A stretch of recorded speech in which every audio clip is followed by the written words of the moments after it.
Gerard Thibault is CTO at Kao Data. Gerard, can you tell us how Kao are using OCP as a way of meeting customer requirements as they go forward? Yeah, sure. Thanks for inviting us, Damien. As you heard on the recent panel that we did, we believe that the industry is about bringing standardization in to really get the best requirements to meet people's needs. We've been working with Open Compute now for quite a while to get our facility validated against their checklist. Clearly, one of the things that Open Compute is looking to do is drive down costs, and at Kao that helps us provide a better solution to our customers. We can tailor the solution to meet their particular needs, whether it be availability, energy efficiency, or whatever the key task is. For instance, if you look at UPS, with the OCP model, we can give them a full 2N system if they need that for very high resilient applications, a distributed redundant system, or we can even provide parts of the facility that don't have UPS and are then just focused on the bits that they really need to keep up things like network and so on. So it's really about focusing on their needs and delivering a flexible solution. And customers are looking for that flexibility as they go forward? Yes, I think so. What we're seeing is a far bigger take-up in the hyperscale market. So we believe engineering a facility that's really sort of based around the core needs of hyperscale, we can then flexibly design that back to a sort of colo space. And we're finding that flexibility is very useful because so many of the applications do have different requirements for availability zones.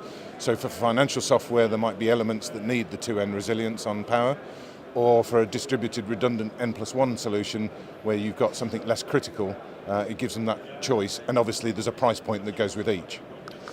How are customers responding to this idea of using hyperscale ideas? Because I guess that smaller enterprises wouldn't generally have access to that kind of infrastructure.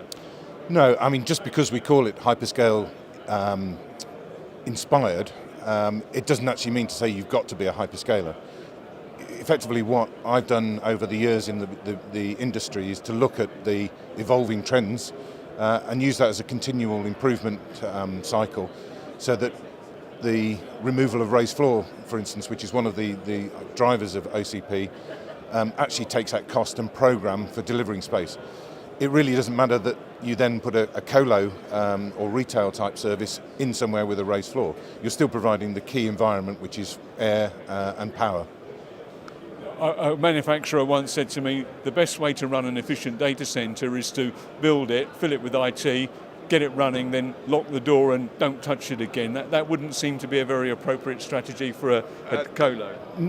No, and probably not a very sensible strategy for a hyperscaler.